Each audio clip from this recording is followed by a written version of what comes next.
Les bruits de ma ville est un podcast qui traite des sujets dont l'objectif est de nous éclairer sur l'impact de l'Évangile dans le monde. À travers nos partages, nous désirons toucher et fortifier nos auditeurs au moyen de conversations sur des expériences vécues, entre autres, afin de mieux connaître et servir Dieu. Préparez-vous à être illuminés et à entendre le raisonnement des merveilles de Dieu.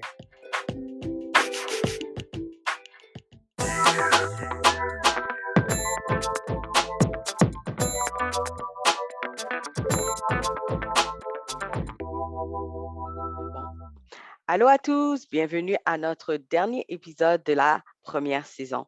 Je suis très honorée d'être en compagnie ce matin avec mon invité qui est David Nolan, directeur de Top Chrétien. Bonjour David, comment allez-vous?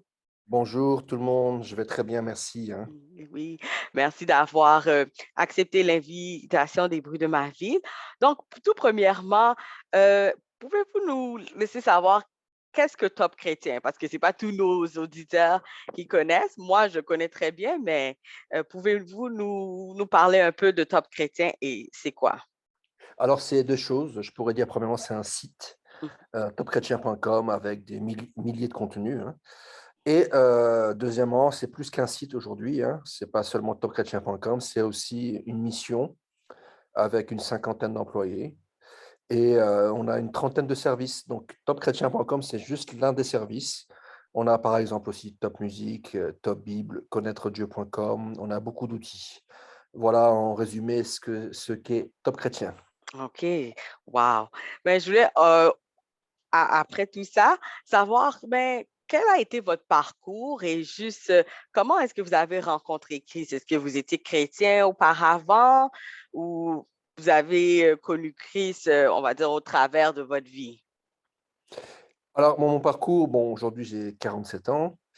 Je suis marié avec Irina, nous avons 3 filles, Mhm. Mariana, Elisa. Et mon parcours, c'est ça, c'est que je suis né en France, mais je suis d'origine asiatique. Ma mère est chinoise cambodgienne, Mhm. mon père français cambodgien. Et j'ai découvert le Seigneur en Angleterre il y a exactement 24 ans.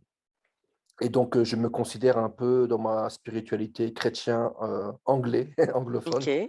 Donc, j'ai un sacré mélange. Donc, et mon épouse est d'origine ukrainienne. Donc, du coup, c'est mélangé. Il y a du chinois, du français, du cambodgien, de l'anglais, de l'ukrainien. Mais ça ne me dérange pas parce que si on me demandait quelle est ton origine, je dirais je suis un citoyen du ciel, tout simplement. Amen, amen, oui, C'est ça, voilà. exactement. Donc, du coup, ouais, mon parcours, c'est un peu ça. Ma rencontre avec Christ, c'était il y a 24 ans en Angleterre. C'était pas en France. Mhm. Et je suis parti faire des études là-bas. Et arrivé là-bas pour faire mes études, donc je me retrouve dans un bar, et là, il y a quelqu'un qui m'invite à un parcours alpha, pour découvrir le sens de la vie et je vais là-bas. Et le thème du message, pendant cette soirée autour d'un repas, c'était: «Pourquoi Jésus est-il mort?» Mhm. Donc, je comprends le sens de la croix, que Jésus est mort pour prendre mes fautes, de manière à pouvoir me donner, en fait, de me reconnecter avec Dieu le Père. Et là, je sens un amour incroyable qui vient du ciel et je me convertis comme ça, en fait, en ressentant l'amour de Dieu. Mhm. Donc c'est voilà mon parcours. OK. Après ça, il y a eu quand même un cheminement. Est-ce qu'après vos études, est-ce que vous pensiez faire des choses, on va dire, dans le monde chrétien ou c'est juste venu comme ça? Oui, tout de suite, quand j'étais dans ce parcours alpha et que la personne partageait sur l'amour de Dieu, quand j'ai compris vraiment la signification de la croix, tout de suite, j'ai eu cette nouvelle naissance, mais aussi une sorte de feu qui est né, une vocation pour, atteindre le monde avec l'évangile. Je OK. je me disais dans ma tête: «Mais comment ça se fait qu'il ait fallu attendre que j'ai 22 ans pour entendre parler de cette si belle nouvelle?» C'est la plus belle nouvelle du monde. Mhm. C'est un peu comme si, je ne sais pas quel est votre magasin préféré à ceux qui nous écoutent, ça peut être, je sais pas, IKEA ou, Carrefour ou un centre commercial ou un magasin de musique ou de sport comme Decathlon en France. Mhm. Mais si on vous disait, «Tout est gratuit», Moi, je sais pas, moi, si j'irais, j'achèterais des choses, mais franchement, j'appellerais tous mes amis. Oui, Je oui. dirais, allez-y, c'est juste aujourd'hui, allez-y. Et là, en fait, avec Jésus, tout est gratuit.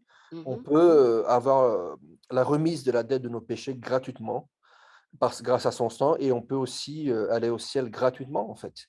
Et donc, moi, quand j'ai compris qu'il n'y avait pas de gens qui parcouraient les rues ou le monde pour proclamer de telle manière, je me suis dit, il faut que j'y aille. mhm, Et ça s'est fait bien sûr par étapes. Ce soir-là, j'avais cette conviction. Ensuite, j'ai pris des temps de prière où je me suis même enfermé dans ma chambre en Angleterre pendant 3 jours pour chercher la volonté de Dieu. Et pour faire court, j'ai eu cette conviction que Dieu m'appelait à être un missionnaire des temps modernes, un mhm. missionnaire sur Internet. Wow! Oui, et ma prochaine question était pourquoi avoir créé Top Chrétien? Euh, Où ça s'est fait et comment? Et comment vous avez su que c'était une bonne décision ou c'était vraiment la chose à faire? Est-ce que vous avez eu une révélation ou c'était juste comme, OK, Dieu m'a parlé, il faut que je fasse quelque chose? Ça s'est fait par étapes. Moi déjà, donc, j'étais en Angleterre et j'avais cette conviction d'être missionnaire sur internet. J'ai commencé à faire plein de sites internet et j'étais dans une ville de Brighton au sud de l'Angleterre et de l'autre côté, en France, dans une petite ville qui s'appelle Givors, à côté de Lyon, il y a un pasteur qui s'appelle Éric Sellerier Mhm, qui, a commencé à faire un site internet pour son église en 1997. C'était la date de ma conversion. Et en 1999, un jour, un pasteur qui s'appelle, je ne me rappelle plus, Fabien Créteur, ouais, qui lui dit: «Ah, super ton site internet d'église.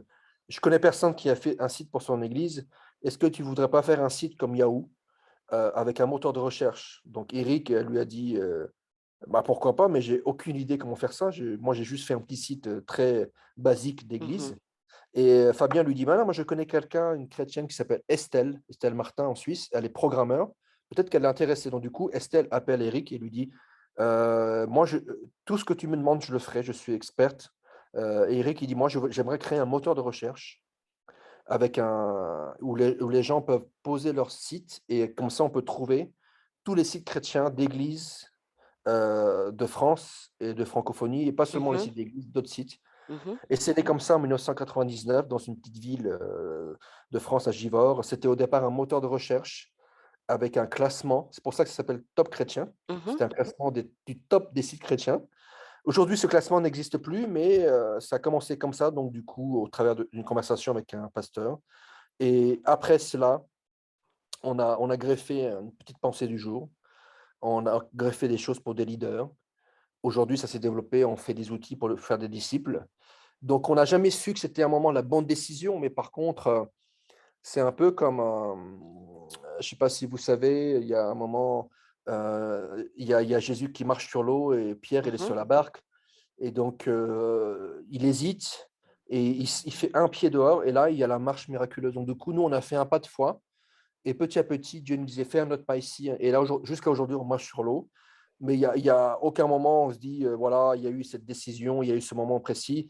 On est toujours dans un sentiment de dépendance totale à Dieu. Ouais. C'est vraiment, voilà, on pourrait dire que Eric est le fondateur, ou moi, mais non, c'est aucun de nous deux, c'est Dieu. Voilà. Super. Je voulais savoir, est-ce que, on va dire, cette activité que vous faites, est-ce que c'est quelque chose qui est fait à temps plein? Vous avez dit qu'il y a 50 autres personnes qui vous accompagnent, c'est toute une équipe, donc c'est quelque chose que vous faites à temps plein, donc. Oui, alors moi, c'est à temps plein. Mhm, On a environ 50 personnes, mhm, mais pas tous à temps plein. En équivalent temps plein, c'est 28 personnes. mhm, Donc, c'est quand même une belle équipe hein, qui grandit. Voilà, c'est une belle équipe. Et donc, ça a commencé doucement en 1999 avec Eric qui était pasteur, donc mhm. bénévole pour le site Top Chrétien. Moi, j'étais bénévole aussi en Angleterre, on s'est rencontrés par email. Il a vu le travail que je fais, il a beaucoup aimé. Donc, il a commencé à me recruter comme bénévole. Mhm. Donc, on n'était que des bénévoles. Et c'est seulement quelques années plus tard, en 2003, qu'on a commencé à avoir une équipe. Une équipe assez solide maintenant qui travaille durement chaque jour. Ouais, voilà. C'est Ouais. ça. Là, je voulais aussi parler du concept de newsletter qu'on reçoit pour ceux qui sont abonnés chaque jour. Je sais que cela fait vraiment une différence à nous, les lecteurs. Je voulais savoir, la section de la pensée du jour est importante et fait réfléchir le lecteur. Que représente la pensée du jour pour vous? Alors, la pensée du jour, ce qui est intéressant, c'est qu'il y a le mot pensée, il y a le mot jour. Mhm, C'est quelque chose de frais qui arrive chaque matin. Ça me fait penser à la manne dans le désert avec le peuple d'Israël. Et donc, ça tombait tous les jours. Et Dieu disait, ne faites pas de réserve parce que vous prenez seulement ce que vous avez besoin pour vous. Certaines familles étaient plus grandes que d'autres. Et ceux qui essayaient de faire des réserves, en fait, ça pourrissait. Du coup, ils devaient prendre et rien garder pour le lendemain. Et le lendemain, ça tombait, c'est frais. Et donc, nous c'est ce qu'on essaie de faire, c'est de faire une nourriture fraîche, inspirée de Dieu. Et donc, bien sûr, on fait ça en prière, on a des auteurs, on a des textes, et on les pose quand même un peu au hasard, hein. On mhm. mentirait en disant que Dieu nous révèle à chaque fois quel texte mettre. Mais beaucoup de gens qui nous écrivent, mais comment vous faites? Beaucoup de gens nous disent, vous mettez le texte qu'il me fallait pour ce jour. Et donc, on fait confiance au Saint-Esprit pour guider d'autres mains. Parce que moi, je pense que les auteurs de la Bible ne sont jamais dit, oui, je sens que ma main bouge tout seul, j'écris. Non, ils écrivaient, Mhm. ils utilisaient leur intelligence, leur expérience, et à la fin, en fait, des années plus tard, on s'est rendu compte que c'était la parole inspirée de Dieu. Donc Dieu utilise qui nous sommes, nos émotions, etc., pour communiquer sa pensée. Ouais, oui, je trouve que chaque fois que moi je reçois le courriel, ça m'encourage beaucoup. Donc, qu'est-ce que les gens disent, c'est vrai. Je voulais savoir aussi d'où provient l'audience de Top Chrétien. Je sais moi, je suis actuellement au Canada. Donc, on est très touché dans la francophonie. Donc, d'où provient la plupart de votre audience? Alors, je veux dire, environ 40%, c'est la France. Mhm, Ensuite, dans cet ordre, il y a le Canada, la Suisse, la Belgique. Après, il y a plusieurs pays d'Afrique. mhm. 30% viennent d'Afrique. Donc voilà, c'est grosso modo, c'est comme ça. On a quand même une vingtaine de pays d'Afrique, dont le Niger, le Cameroun, Côte d'Ivoire, etc. Mais c'est la grande différence par rapport à une langue comme l'italien, par exemple, c'est que le français est utilisé dans énormément de pays. Mhm. La France, c'est 70 millions d'habitants, mais la francophonie, c'est plus de 200 millions. C'est incroyable. Bon, il y a beaucoup de francophones partout, donc les gens sont quand même touchés. Je voulais savoir aussi, est-ce que vous recevez des témoignages de vos lecteurs, des choses qu'ils ont peut-être lues sur le site ou on va dire, du newsletter? Oui, beaucoup. On reçoit vraiment des centaines de témoignages de tous les pays. Voilà, il y a même des gens qui se convertissent. Moi, le témoignage qui me le plus encouragé dans mon travail au Top Chrétien pendant ces 20 années, Mhm, parce que je vais fêter bientôt mes 20 ans là, OK. c'est un jour, on a lancé le site connaîtredieu.com en 2005, donc ça date déjà, ça fait longtemps. Et on avait beaucoup de gens qui nous écrivaient, beaucoup de statistiques, etc. À un moment, je me suis dit, c'est bien beau tout ça, mais voilà, est-ce que c'est un peu virtuel? Et moi, ma famille, Seigneur, est-ce que tu peux pas toucher des gens de ma famille? Mhm, Et quelques jours après, ben, il y a le responsable des conseillers spirituels de connaîtredieu.com mon transfert un email, il dit: «Ça, c'est pour toi, David», et je regarde et je vois dans le contact, je suis, Claude, je suis l'oncle de David. wow. Je viens de faire la prière de repentance sur le site Connaître Dieu. Il me semble que David fait partie de l'équipe Top Chrétien. Merci de lui transmettre ça. Donc, j'étais très touché, quoi. Je l'ai appelé, il m'a dit, j'étais vraiment impacté par une vidéo qui s'appelle «La lettre d'amour du Père» dans le site connaîtredieu.com, et j'arrêtais pas de pleurer.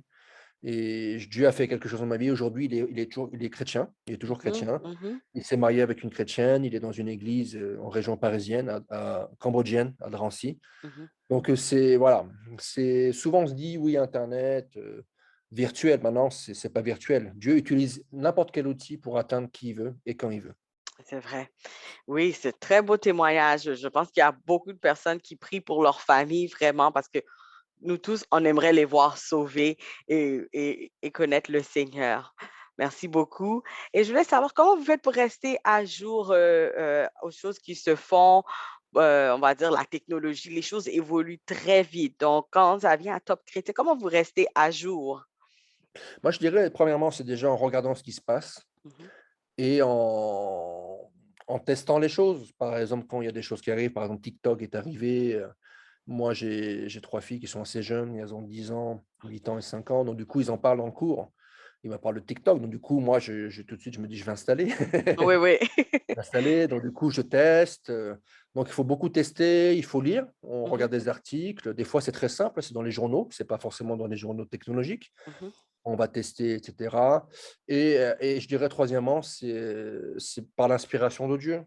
Des fois, ça se fait au travers d'un email qu'on reçoit, quelqu'un qui nous dit: «Regardez, testez ça», ou alors peut-être on rencontre un chrétien ou un partenaire, Mmh. soit ils viennent au top, soit on est en voyage, soit on est dans une église, ils nous disent: «Voilà, j'ai testé ça, qu'est-ce que vous en pensez?» Donc du coup, il y a très peu de chances de passer à côté d'une nouvelle technologie. C'est tout, on est tellement connecté avec les gens que tout le monde, teste des choses, voilà. Donc c'est assez rapide. C'est pas comme il y a 20 ans qu'on a commencé à créer le top. C'était beaucoup plus dur, parce que très peu de gens avaient internet Mmh. et donc du coup, il fallait vraiment chercher, c'était très compliqué. Aujourd'hui, on est dans une société, hyper connectée avec des publicités partout. Il faut vraiment être dans une caverne ou dans quelque part caché pour pas être au courant de ce qui se passe, en Comme fait. on dit, les choses avancent très vite, donc nous, on n'a pas le choix quand même de s'y mettre. Ouais, ouais, c'est sûr, c'est aujourd'hui, dans le monde chrétien, on le voit même pour les églises, c'est pas seulement Mmh. pour le peuple chrétien, si, on peut vite rater un virage, un tournant. Mmh. Il faut se mettre aujourd'hui, les églises qui grandissent le plus, c'est celles qui ont un site internet et qui ont une chaîne YouTube. Ils mettent leurs, prédications C'est ça. et moi, je connais plusieurs églises, qui ont grandi énormément grâce à leurs vidéos sur YouTube Mmh. et donc du coup, voilà, c'est ça, c'est que, moi, ce que j'aime bien dire, c'est que le message n'a pas changé, mais les moyens pour le Mmh. communiquer ont changé. C'est ça, les méthodes, c'est ça, parce que quand on regarde, par exemple, au travers de la pandémie qu'on vient de passer, beaucoup de monde était à la maison. Donc, ceux qui avaient déjà, on va dire, des sites internet, ils avaient déjà l'église aussi en ligne, ça a beaucoup aidé aussi à la croissance, on va dire, des frères et sœurs chrétiens, mais aussi à la croissance de l'église. C'est ça et c'est, un peu à la façon de l'apôtre Paul.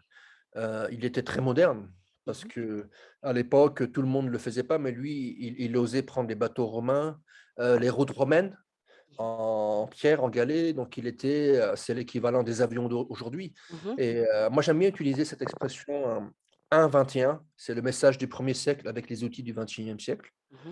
et l'apôtre Paul, à un moment, il disait, «Moi, je veux me faire tout à tous, grec avec les grecs, juif Mmh. avec les juifs, de manière à pouvoir gagner un seul». Et aujourd'hui, je pense que c'est, le mot est peut-être un peu fort, c'est un peu suicidaire de se dire: «On peut atteindre les gens sans utiliser les nouvelles technologies, dont internet». Non, c'est aujourd'hui tout le monde est sur internet Mmh. et il faut s'incarner dans les endroits où sont internet. Bien sûr, il y a des mauvaises choses dans internet, C'est sûr. mais de la même manière que Jésus a quitté le ciel de gloire pour nous rencontrer, nous, on doit quitter un peu notre confort pour aller là où sont les gens et les gens aujourd'hui sont sur internet et sur les réseaux sociaux partout. Voilà. C'est ça. Oui, je voulais aussi savoir, il y a eu l'ajout de Top TV qui apporte beaucoup aux médias. Pouvez-vous nous en dire plus? Parce que je regardais le site, il y a de la musique, il y a toutes sortes d'autres choses. Est-ce que vous pouvez nous en dire un peu plus? Oui, alors, le concept est né, on s'est dit: «Tiens, c'est bizarre, il y a beaucoup de vidéos très courtes, sur YouTube».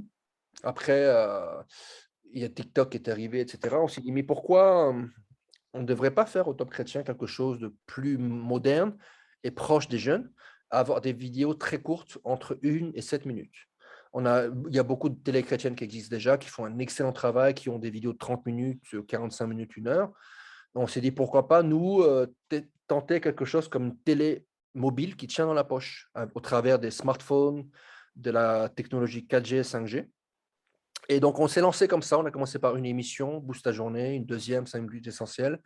Aujourd'hui, on a 55 émissions, c'est vraiment des formats très, très courts. Mhm, On a quelques émissions qui font 20 minutes, mais c'est rare et le modèle, c'est quoi? C'est qu'on a tous 5 minutes à perdre chez un docteur, dans une salle d'attente ou alors même dans les caisses de supermarché. Des fois, on doit faire la queue pendant 5 minutes. ça peut être à une station essence, n'importe où. On n'a peut-être pas le temps d'écouter une prédication de 40 minutes, mais par contre, on a peut-être 2 minutes à perdre par-ci, par-là. Et c'est comme ça que c'est parti. On a commencé doucement. Aujourd'hui, 55 émissions.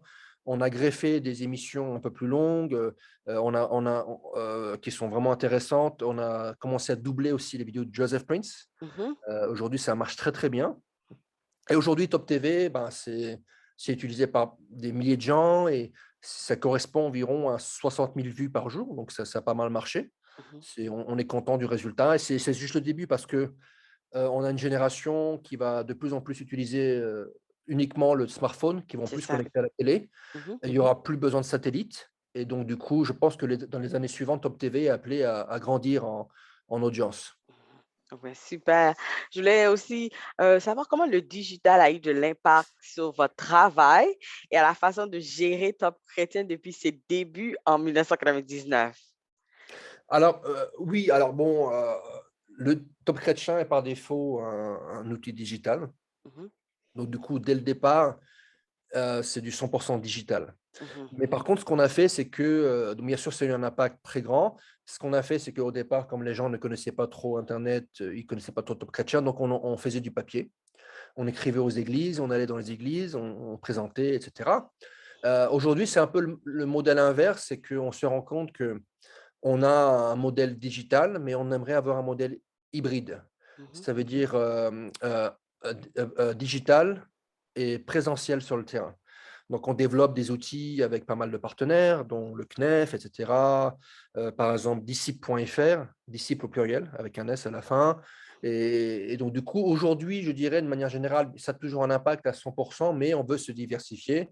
On veut vraiment aider les églises, au travers du Mhm. CNEF et tous les partenaires, à avoir un impact sur le terrain. Pour moi, Internet est un pont vers l'église locale. Ce n'est OK. pas un but en soi. Je ne dis pas qu'on ne peut pas avoir de communion sur Internet.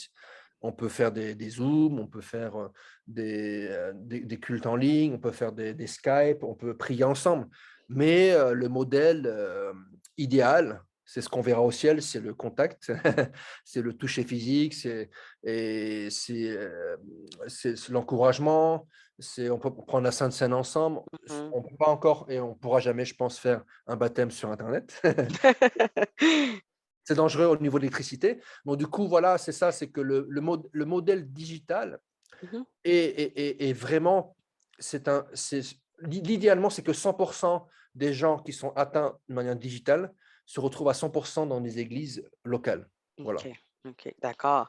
Mais je pense que, comme vous avez dit, c'est vrai que le digital, c'est une chose, mais vraiment la communion fraternelle aussi, c'est quelque chose de très important. On a aussi vu, si je reviens un petit peu à la pandémie, que l'isolement aussi, ça affecte beaucoup les gens. Donc, c'est sûr que être ensemble, louer Dieu ensemble, aide aussi à construire la personne qui est chrétien ou ceux qui deviennent chrétiens. Oui, bien sûr, je suis d'accord avec Oui. vous. Je voulais savoir quel est l'un de vos meilleurs souvenirs au projet mis sur pied pour Top Chrétien? Oui, alors, il y a beaucoup de souvenirs. Un qui me marque particulièrement, c'est qu'à un moment, en 2005, je crois, donc on n'avait plus beaucoup d'argent. Mhm, On commençait à avoir des employés et c'était un peu stressant. mhm, Et moi, j'avais déjà contacté depuis un an un partenaire en Angleterre qui avait fait un DVD qui s'appelle The Hope, l'espoir. mhm. Et moi, je mettais un peu de pression. Je disais, voilà, c'est un outil qui va changer la France, etc. Mais c'était mis de côté. Donc, du coup, à un moment, réunion de crise au Top Chrétien, qu'est-ce qu'on va faire, etc. J'ai dit, il faut qu'on lance le DVD, c'est le moment. Ça va bénir les gens, en plus, ça va nous rapporter de l'argent. Donc, du coup, avec le pasteur Eric, avec l'équipe, on dit, OK, on y va à fond. Donc, du coup, on y va très, très vite. En quelques semaines, on arrive à faire un dépliant pour l'envoyer aux églises pour qu'il y ait des commandes. Et en parallèle, on a fait le tournage. Donc, on a traduction des scripts, le doublage avec une société. Et miracle est arrivé pendant l'été, on arrive à vendre 30 000 DVD d'un coup, en Wow. précommande, et ce qui nous a permis de renflouer les caisses et d'être toujours là, parce que sinon, peut-être qu'aujourd'hui, Top Chrétien ne serait plus là, en fait. Donc, après, bon, on en blaguait, on disait l'espoir fait vivre. Mhm. C'est ça, c'est C'est ça, vrai. l'espoir fait vivre. Sans ça, peut-être qu'on ne serait plus là. Donc, du coup, ça, c'est un de mes meilleurs souvenirs parce que j'étais à l'origine Mhm. et que Et voilà, je suis content du résultat. Ça a permis de sauver le top et aussi de bénir beaucoup de gens. Beaucoup de gens ont regardé ce DVD. Mmh. Mais je trouve qu'au travers des situations difficiles, Dieu est toujours là. Il nous aide, au travers de nos idées aussi, en nous donnant des idées, mettant les bonnes personnes sur notre chemin pour pouvoir passer au travers de certaines tempêtes. Je voulais aussi savoir que voyez-vous pour, on va dire, à l'avenir pour Top Chrétien et la francophonie en général? Alors, déjà, nous, depuis 2 ans, depuis la pandémie, on en se réoriente. Mmh. On faisait beaucoup de projets, pour nous, Mmh. je veux dire tout seul, pour les internautes, et on s'est rendu compte au travers de la pandémie que c'était pas la meilleure façon de faire. C'est une bonne façon, mais c'est pas la meilleure façon, parce que le royaume de Dieu, c'est un corps, le corps du Christ, et on doit travailler avec tout le monde. Donc du coup, on a commencé à travailler avec de plus en plus de gens, et donc du coup, je le vois comment? Déjà avec la collaboration avec tout le monde, tous ceux qui sont de bonne volonté. Et ce qui s'est passé, c'est qu'on a pu sortir, plusieurs outils, collaboratifs avec le CNEF et d'autres partenaires. Par exemple, disciples.fr, disciples au pluriel. Mmh. C'est avec un collectif d'une quinzaine de partenaires, avec en collaboration avec le CNEF. Donc ça, j'invite ceux qui écoutent à regarder. Ça montre le côté collaboratif du royaume. On a Mmh. aussi lancé avec 800 signataires, dont une cinquantaine de leaders, le grandmandat.com.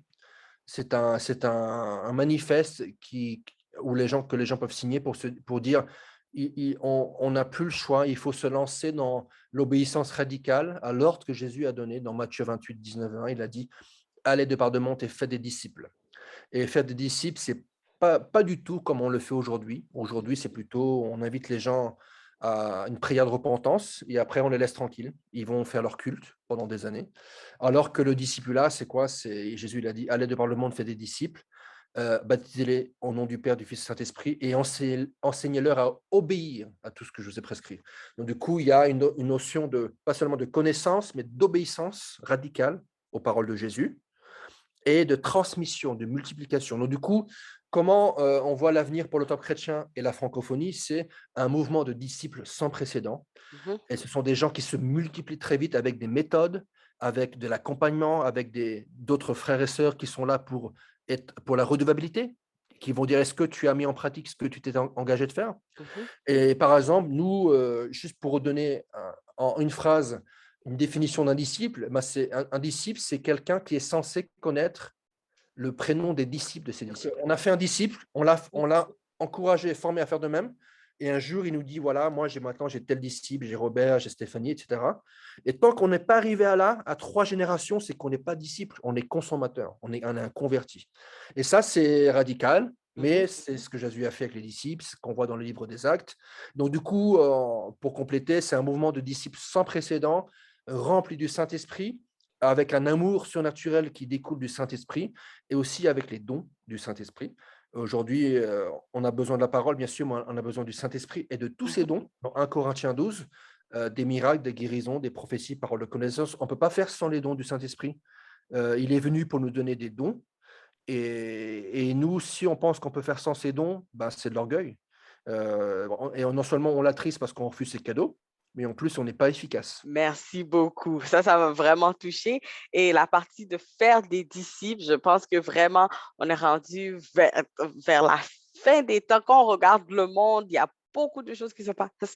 Donc nous, les chrétiens, on doit se lever et vraiment aller toucher cette génération pour Christ. Je voulais savoir, David, est-ce que tu as un dernier mot pour nous, pour nos auditeurs, pour les encourager? Oui, alors moi, j'aimerais vraiment encourager chacun, s'il pouvait retenir que 2 mots, Mhm. c'est lieu secret.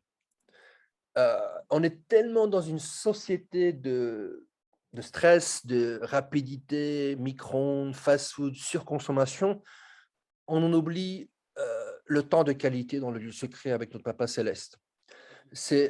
Pour moi, souvent, il y a des gens qui parlent de combat spirituel avec, je sais pas, des anges et des démons. Pour moi, le vrai combat spirituel, c'est notre temps dans le lieu secret. Mhm. Tout se joue là, en fait. On ne peut pas donner aux autres ce qu'on n'a pas reçu. Et dans le lieu secret, en fait, c'est un peu comme un téléphone. On est comme un téléphone. Je ne sais pas si vous connaissez l'exemple. Des fois, on est dans un endroit, on capte rien et on se Mhm, déplace à quelques mètres et là, on a 4 barres, 4G ou 5G. Et là, déjà, je ne bouge plus. Je suis dans le lieu de captation maximale du signal et là, je vais pouvoir utiliser Internet ou appeler quelqu'un. mhm, Et le lieu de captation maximale de la présence de Dieu, c'est dans le lieu secret, en fait.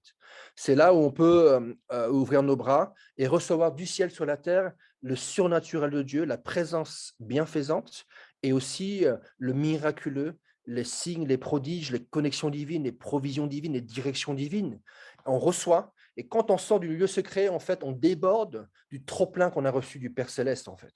Et c'est ça la clé, en fait, pour un réveil francophone et mondial, c'est que chacun d'entre nous, nous puissions sacrifier du temps, se coucher plus tôt, peut-être sacrifier Netflix ou les films qu'on regarde, de manière à se lever plus tôt, en pleine forme, de manière à recevoir le miraculeux et déborder sur les autres de notre trop-plein. Voilà, moi, c'est mon conseil. Retenez ces mots, lieu secret, lieu secret. lieu secret, voici le mot à retenir.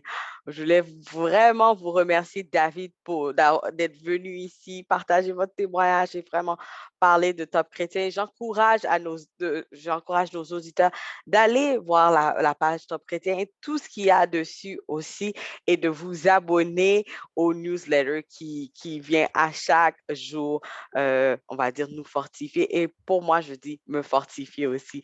Merci beaucoup, Avec David, plaisir. et À bientôt. À à bientôt, Sophie. bientôt. Bye bye.